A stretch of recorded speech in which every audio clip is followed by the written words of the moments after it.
You should have come here when the place was full of skulls. Rwanda's genocide. 4 years later, the ghosts of 1 million dead continue to haunt an African nation. For even today, Rwanda is at war with itself. They set the bus on fire.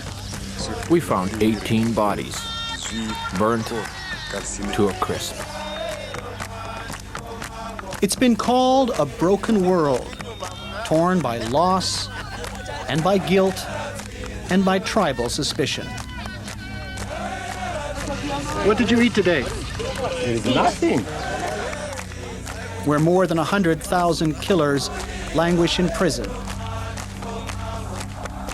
and where the innocent and the guilty are searching for the road to reconciliation.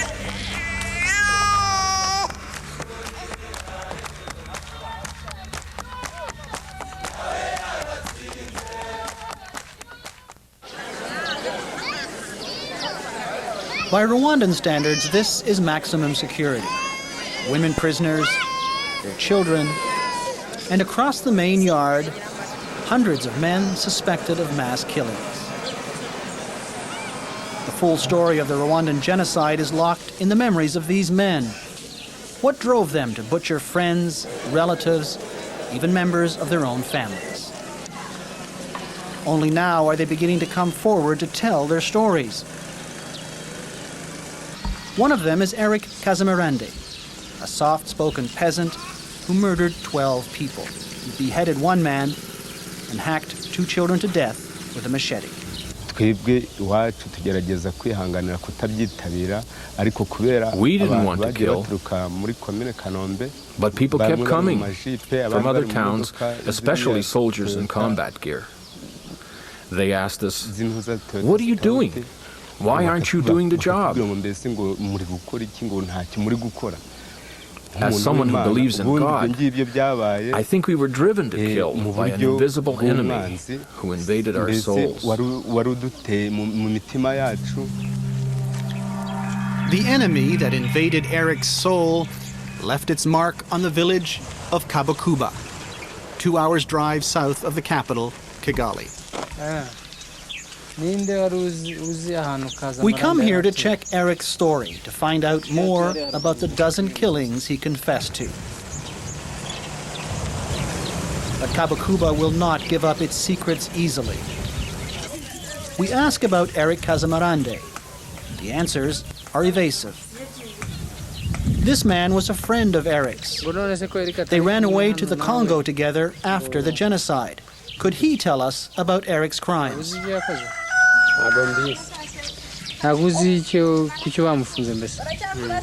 doesn't know where he's in jail.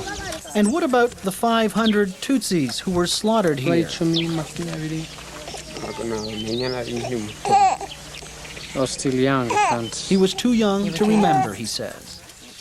It's hard to believe, but this woman can tell us nothing about the killings or Eric Kazamarande.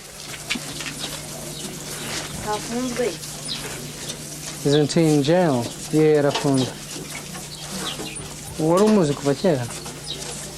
She seems to flinch at the question.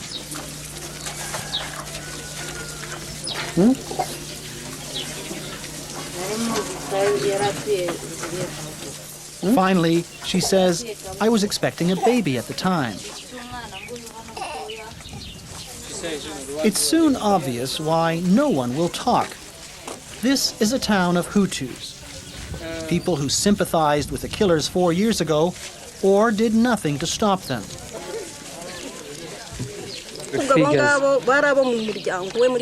Except for Pelagia. She's one of just 4 local Tutsis who survived the killing. She's taking a chance talking to us, but she has something she wants us to see. Away from the eyes of her hostile neighbors.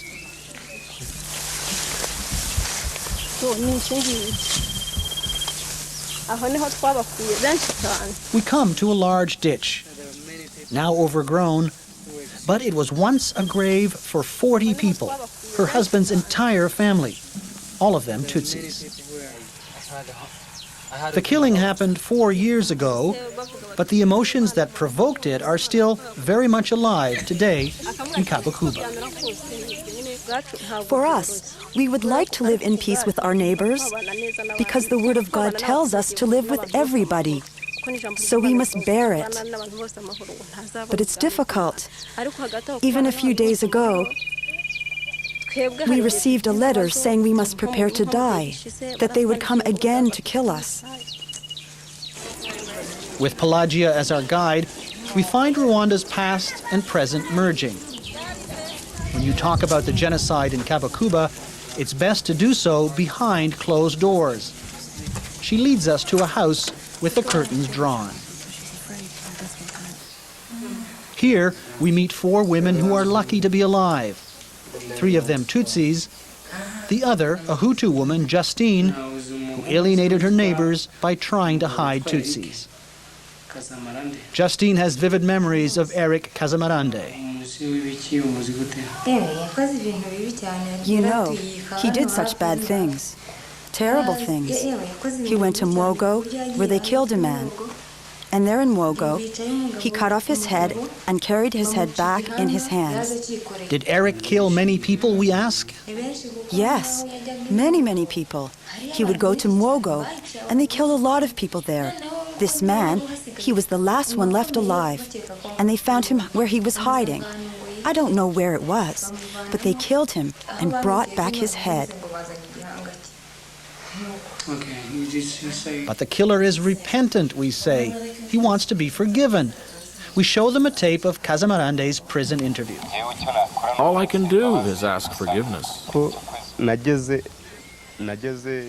I haven't seen them since the events took place. But if I were to get out of here and meet the families of the people to whom I did those things, I would ask forgiveness and cleanse my heart.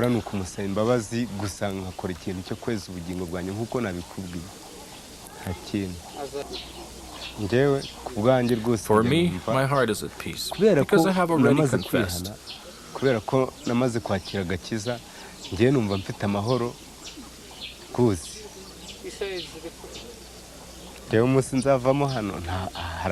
When I get out of here, is there anywhere else for me to go but home?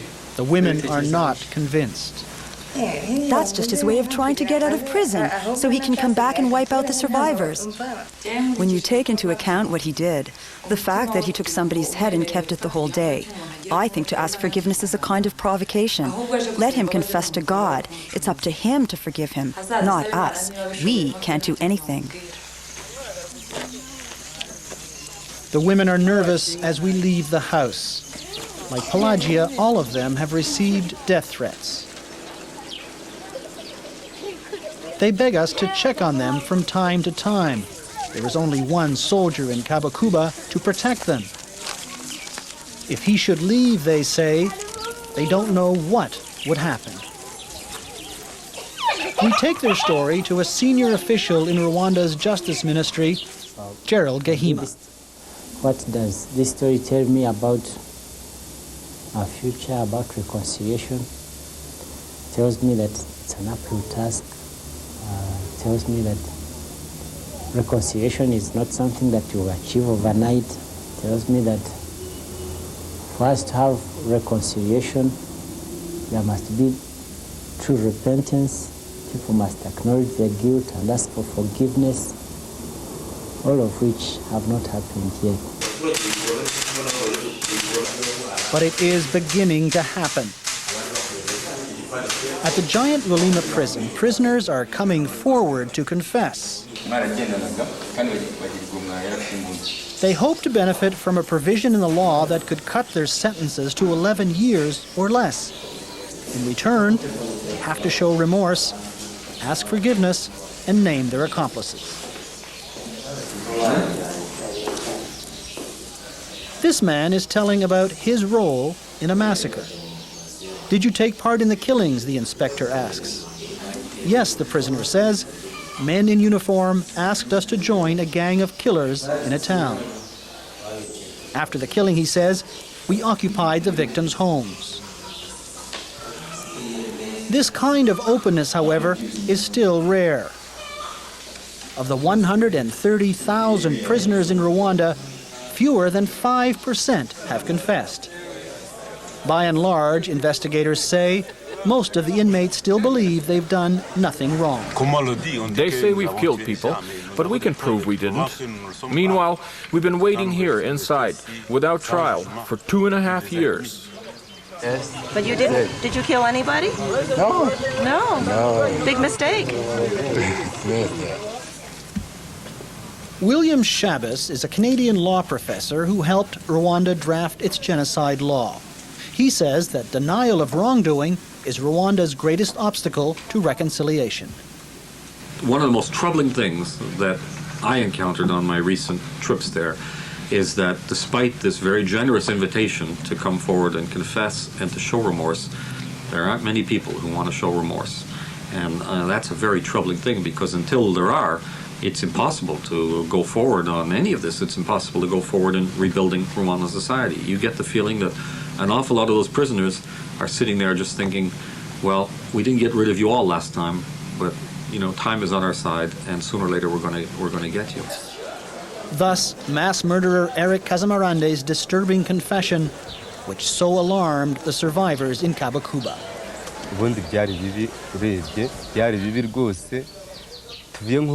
I know killing is wrong, and normally I'm a law-abiding person. But the soldiers were so convincing. They were so persuasive that at the time, I really didn't think there would be any consequences. There are other problems with the confession strategy. Most prisoners don't understand the law. Many are hoping for an amnesty. Others are afraid of reprisals if they inform on fellow inmates. Still, says Deputy Warden Obed Mugazi, it's a good start. Here's one.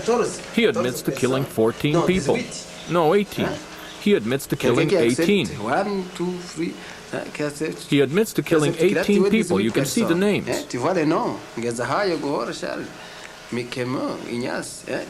Right up to 18. Yes, they were neighbors. Of course they were his neighbors. The government policy now is one of national reconciliation. So yes, we will reconcile. We are going to forgive them, of course.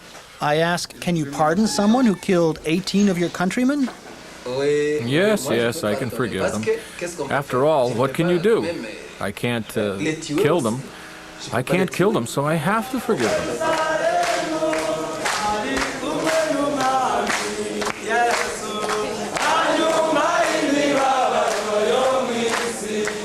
A prison song of redemption. After the suffering of this world, they sing, we'll walk together in Jerusalem with Jesus Christ. But before that happens, there's the purgatory of prison here on earth. Rolima was built for 1,200 inmates. It holds more than 5 times that number.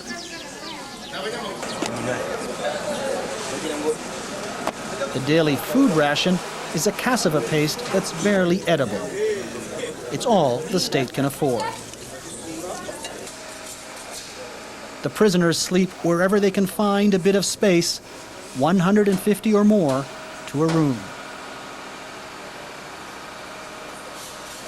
There are chronic shortages of food, water, medicine, and of course, legal help.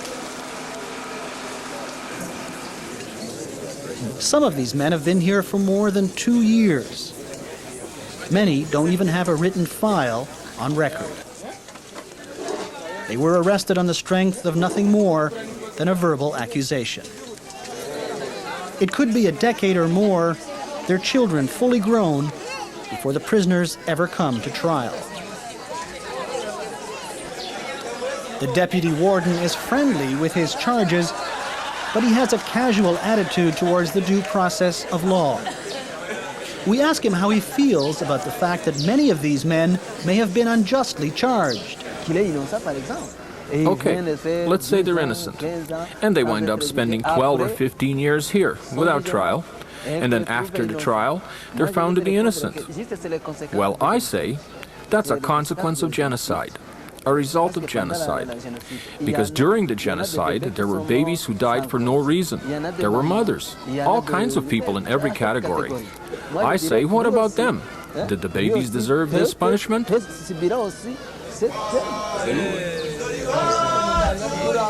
It's even worse for the 40,000 prisoners caged in village cachots or dungeons scattered around the country. You can find as many as 300 jammed into a single room where even sleep is a problem. Some standing up, others can sit down, and others lie down. Inside, it's unbearably hot, a breeding ground for disease.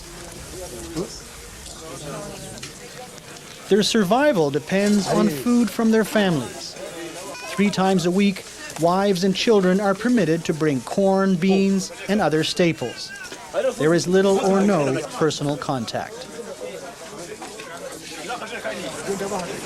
Sometimes it's the very young who are the providers. The genocide left nearly 100,000 households in Rwanda headed by children.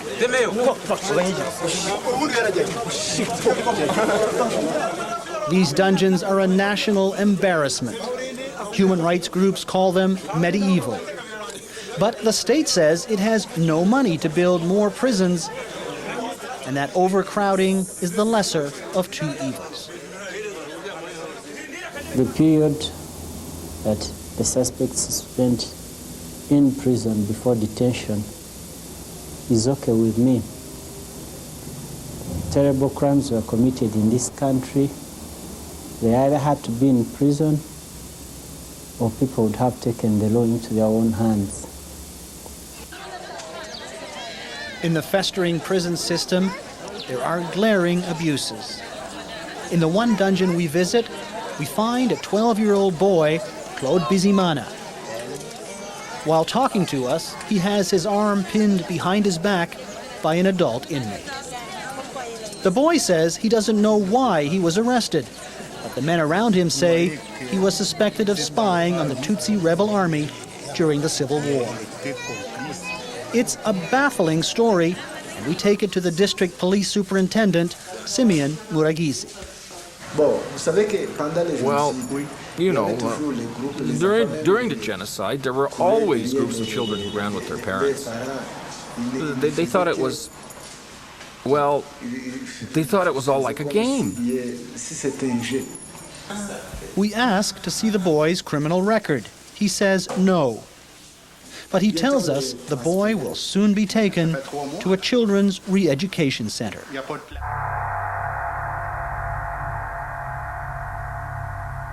Children played a big role in the 1994 genocide, as participants as well as victims.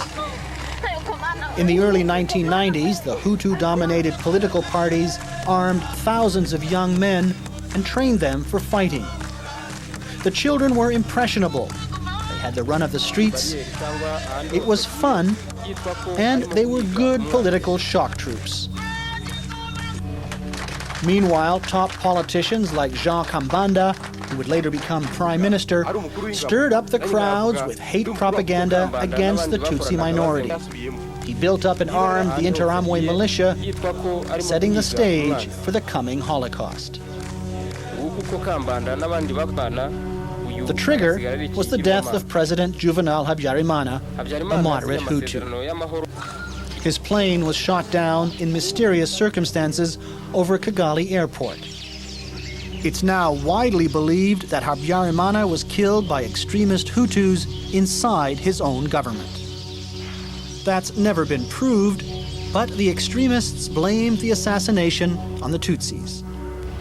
In radio broadcasts, they call them Inyenzi, cockroaches, who must be exterminated.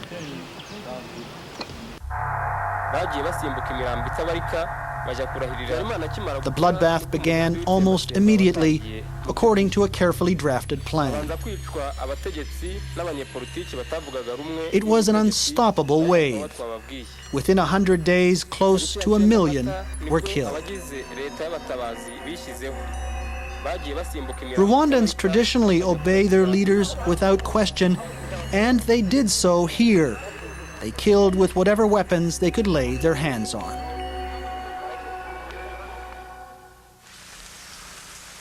Even today, there's a sense of disbelief about how much blood was shed. So, across Rwanda, they've kept the massacre sites open. Guardians like Mark Sabimana tend to the remains. Here it was mostly women and children and old people who didn't have the strength to flee. Skulls of the young and old, crushed by machetes and clubs, penetrated by arrows and knives and spears. The bones piled up by a government that wants the world to remember and to acknowledge the worst genocide in modern African history. There must be justice. They did this. They must be found. And once they're found and put in prison, they must be judged.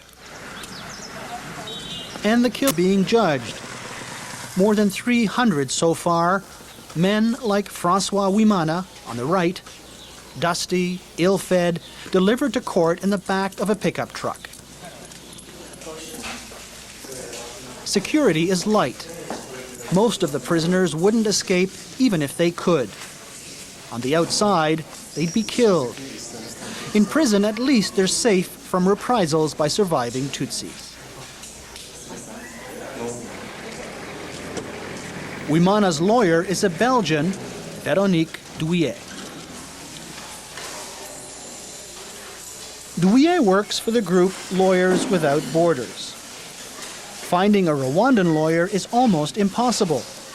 Only 55 lawyers survived the genocide. But only 3 are willing to plead for genocide suspects. In a simple table and chairs courtroom, a clerk reads the charges against Wimana. Between the dates of April 7th and May 15th, 1994, individually or in association with others, in putting into action a heinous plan of exterminating a mass of Tutsis or other people opposed to the government, with a group of unidentified Interahamwe militia, having killed 300 people who took refuge at Chumba's house in Kayonza because they were Tutsi, this being an act of genocide.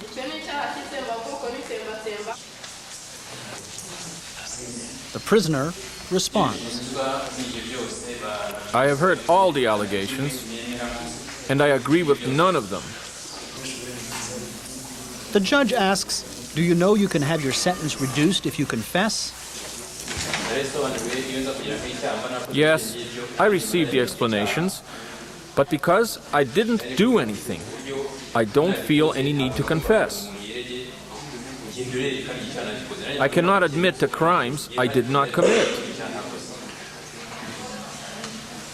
The witnesses are called. Until recently, survivors of the genocide were afraid to testify. Outnumbered 6-1 by Hutus, many Tutsis were intimidated. In 1996 alone, hundreds of potential witnesses were murdered. But confidence is growing as the state asserts its authority. I will tell you what I know. Part of what happened in 1994. This man's actions would take a lot more time to explain. And in Wimana's case, half a dozen witnesses testify against him. That they were organized meetings at his home, he calls it slander. How can it be slander if many people say the same thing? In the back of the room, hanging on to every word, is a woman who's waited 4 long years for this moment.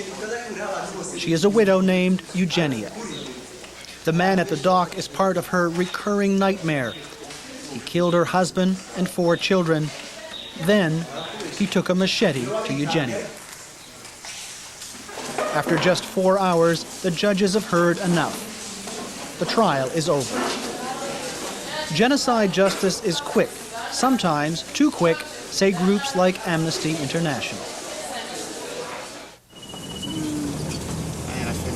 Before the verdict, Eugenia takes us to the scene of the crime to reconstruct a massacre that haunts her to this day.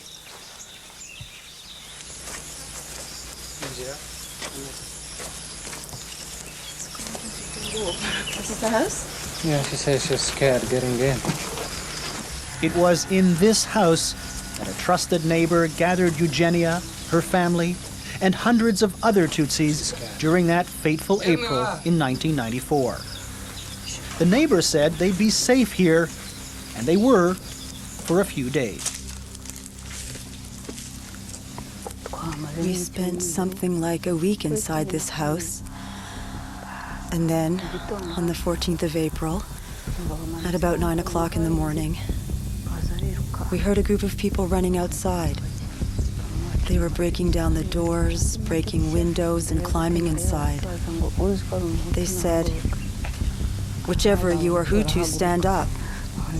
The Hutus stood up, and then the men asked the rest of us if we had any money or valuables that we could give them. When we gave them the money, that's when they started cutting us with machetes. I was just over there near that door, and that man Wimana came and said, "Ah, there you are. I wondered where you were hiding, so now I found you." My eldest son stood up and said, "I'm sorry, please forgive me. I will not be a Tutsi anymore." But Wimana cut his throat, like this, and threw his body over my lap. I was holding another child on this side, and another baby here, like this, and he cut my arm so that it dropped. And then he brought down his sword on my baby's head. And then he took the other child and killed him with a sword. And then he went on to kill my mother-in-law, who was sitting next to me. Then he started killing old people who were sitting on the bed. Then other killers came in, working furiously. People were being hacked in this room. And then in the next room, the screaming was terrible. They took their time. It was a serious thing because there were so many people in these two buildings. About 520 in all. And after they finished here, they went up the hill to kill others. So we stayed here in this condition. Because he cut my head, you can see the machete mark. And on this side, there's another mark, which is like a cross. And blood was flowing down on my face. There was so much of it, he must have presumed I was dead, because I was leaning up against the wall like this. Wimana later returned. Surprised to find Eugenia still alive, he beat her mercilessly with a club. But still, she would not die. Several times, groups came by, but they would leave me behind, saying, "Leave her, she'll die later." I begged them to kill me. But one of them said to me, "I can't. I don't want to commit a sin."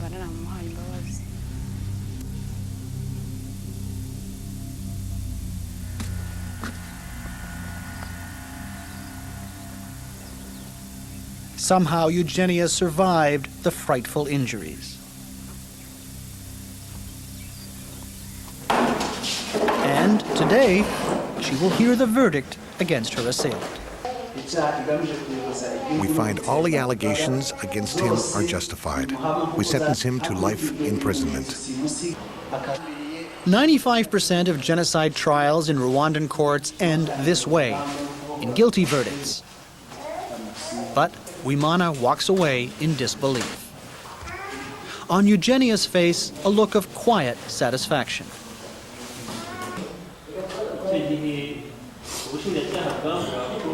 The killer sheds some tears for himself. But for Eugenia, the joy is brief. This doesn't release me because it doesn't bring back my children. The only thing that can end my pain is for me to die and be buried. Rwanda's legal system is hurry-up, makeshift justice that seems to be working, however crudely.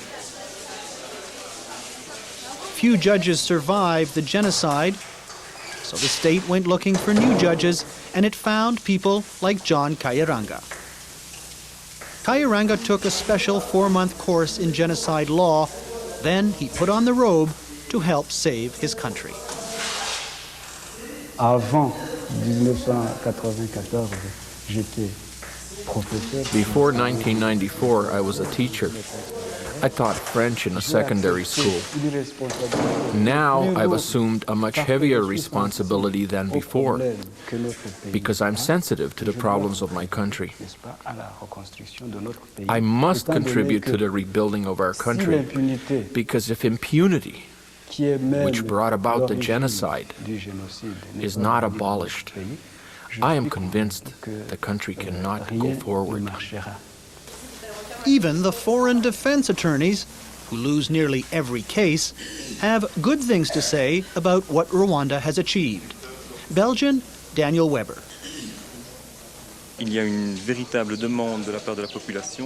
There is great public demand that the people who committed the genocide be brought to justice.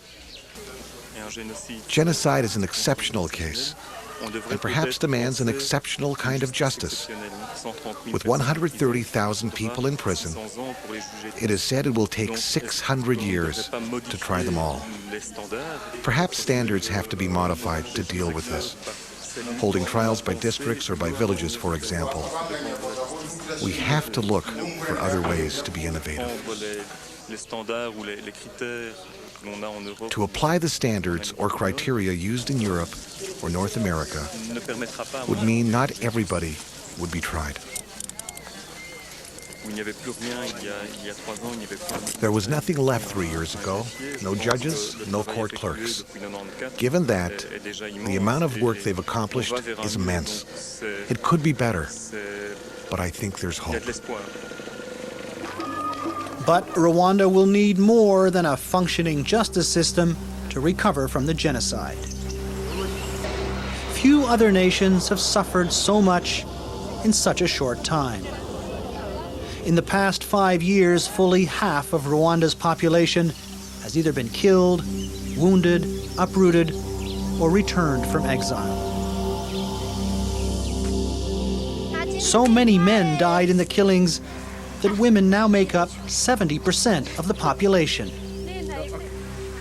Even young mothers are obliged to work at heavy labor. A generation of children was brutalized. They walked among corpses, saw family members killed, witnessed rape and sexual assault. In the heart of Africa's fertile Great Lakes district, Rwanda was once known as the Switzerland of Africa. The genocide left an economic disaster. Today, Rwanda is ranked the second least developed country on earth. Almost all of its educated professionals were killed, displaced, or had their jobs disappear.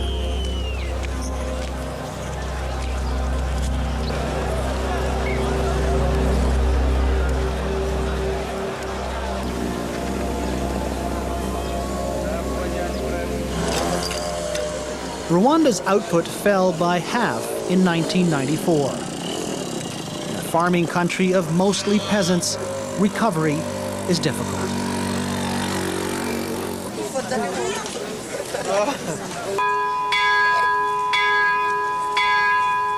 The one institution that seems to have survived intact is the church.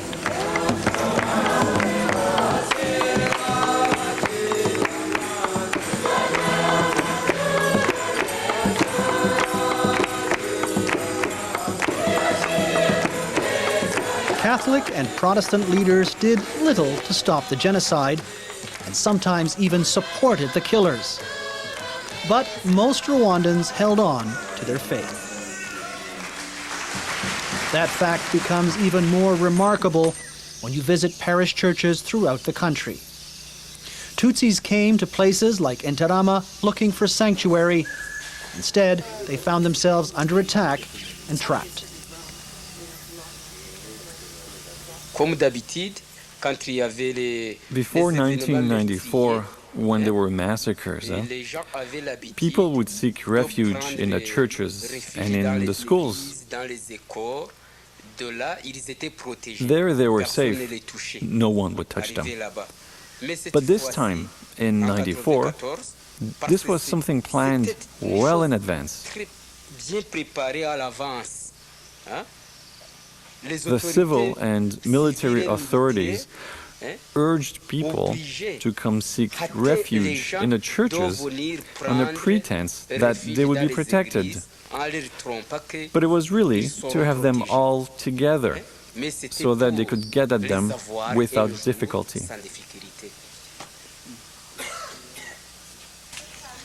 In the nearby Kenzenzi parish, thousands came to ask their priest, a white European, for protection. He herded the Tutsis inside this church where they stayed 3 days without food.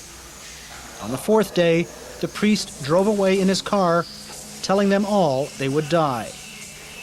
Then a Hutu mob attacked, and the Tutsis were slaughtered. By grenades, by flames, by gunfire.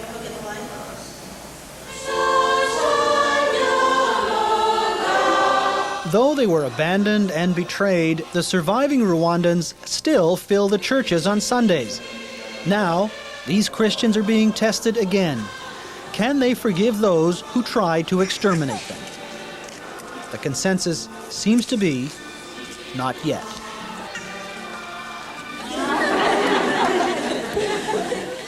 Young middle-class Rwandans gathered for a prayer meeting talk not about the genocide, but about marriage and homemaking. Here, it's still much too early to talk about tribal reconciliation.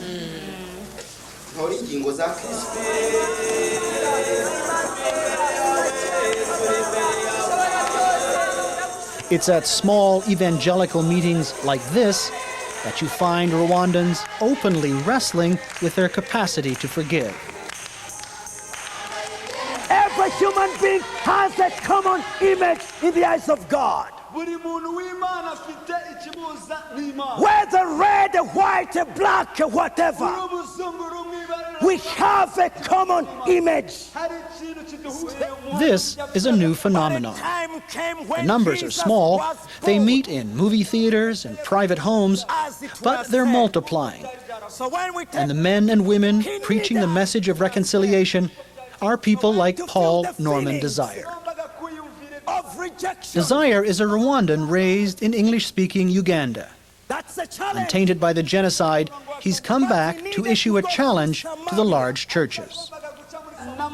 It's high time the church gets out of its comfort zone and move out and feel the feelings of people. Desire says Rwandans may have lost faith in their fellow man, so they need to look elsewhere. So it takes God to face a person who destroyed most of your group, your closest friend, and say, brother or sister, I forgive you. It takes God. So we encourage them not to rely on their strength, but to rely on a divine supernatural power of God. But forgiveness is hard for many Rwandans, like prison official Obed Mugazi. There's a mother here who killed her child, who threw her child into the lake just below the prison here. Her child, her own child, because the father was a Tutsi. First her husband was killed. It was her brothers who did it. Then they said to her, "Are you going to keep this child of a Tutsi? Kill it!" And she did it.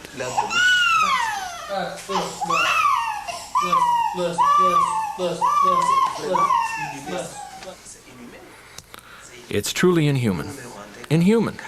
It's inhuman when we Rwandans look at what the Hutus did. The government's policy now is unity. It's reconciliation. But how do you reconcile with someone who killed 18 people? Someone who killed an entire family? How can you reconcile that? At what level? At what level? Unless you are God, you'd have to be Jesus to be able to pardon them.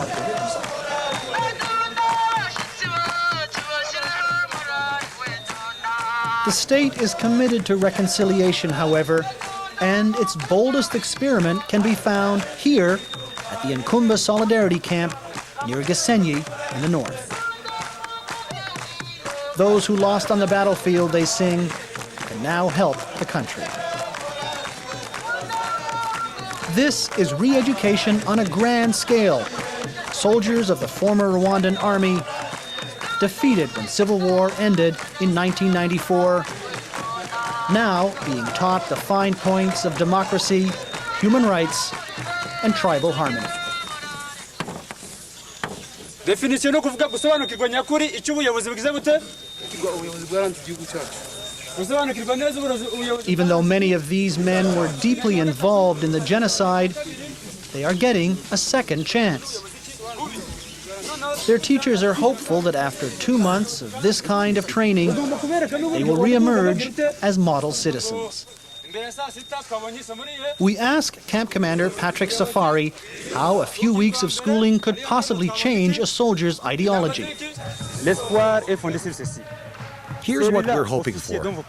These people you're talking about, they never learned any politics in military life. They never had the time. They were trained at military school, and then they were shipped to the front without the least notion of politics. They were perhaps led to commit genocide because they never learned about human rights. And they'd learned nothing about politics. But here, they're learning about it. And we're changing them little by little, changing their mentality.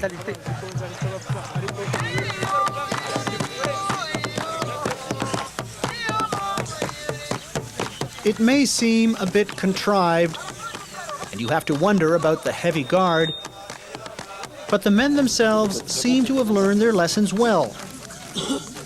We wanted to meet some trainees, and camp leaders were happy to oblige. We thought the new government had forgotten about the ex-army soldiers, but in fact it was the government that invited us here to teach us how to contribute to our country, how to live with our brothers.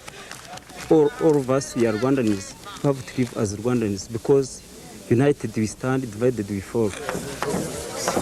Yes. This re-education may also have a practical side. The Rwandan military could use these trained soldiers to beef up its own forces. In 1994, the soldiers of what was then called the Rwandan Patriotic Front swept into Kigali and overthrew the government with apparent ease. But today, that army is only barely hanging on in large parts of the country. The entire northwest region of Rwanda is a conflict zone. The army holds the cities and towns, but the countryside is terrorized by a Hutu uprising.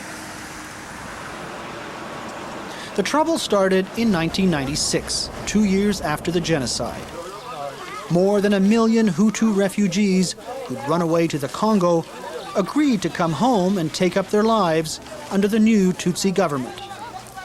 But a large number of Hutu soldiers and militiamen had a different idea.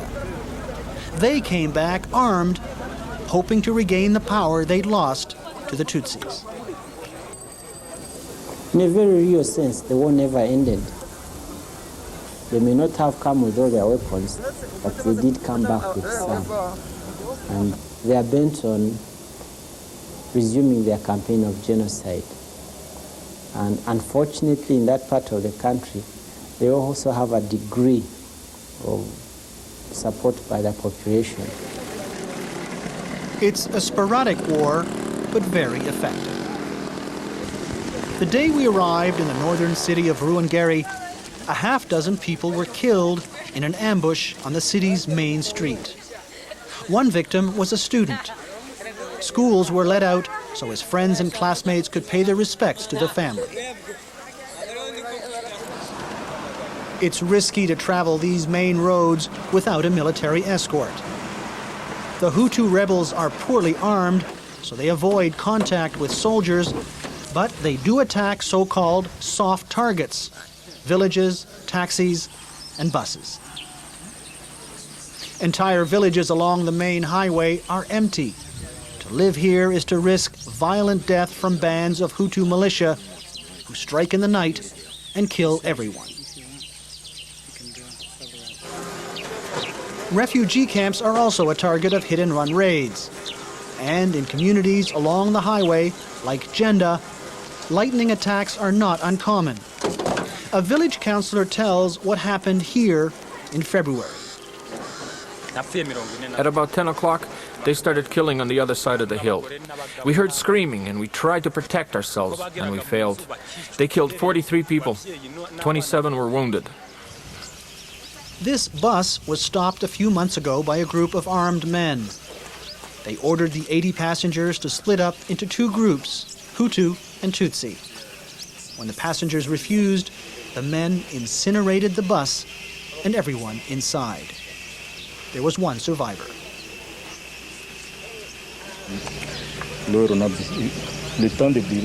When they burned the bus, we were all lying on the floor. Some died in the flames. Some others were killed by gunfire. That's how it was. Those of us who were on the floor, we tried to jump out and run.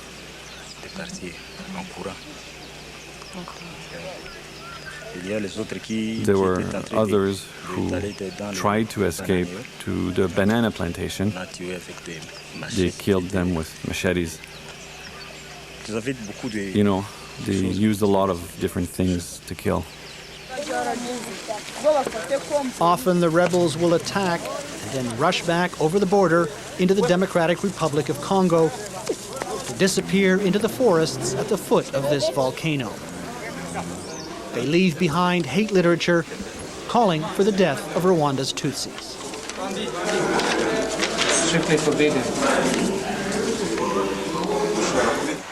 Occasionally, the Rwandan army will strike back, killing Hutu civilians and further poisoning relations between the two tribes. The rebels could wage their bush war for years, stalling Rwanda's recovery and making reconciliation impossible. The government says it will never deal with the Hutu extremists. I think people should see them for what they are, you know. People who are bent on continuing genocide in this country. So I do not think that negotiating with them or that even elections would be satisfactory to them. I think what it will take is their total defeat.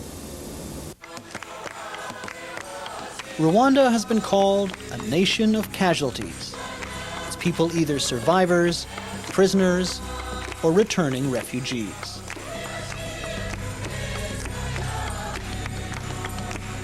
For 600 years, its tribes lived in relative peace, but the animosity that began 4 decades ago and culminated in the genocide of 1994 has torn a hole in the country's social fabric that seems impossible to repair.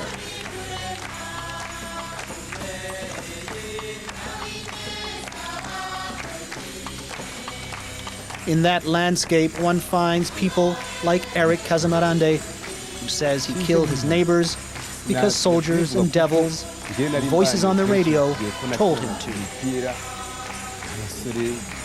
He calls the genocide an accident that fell upon us.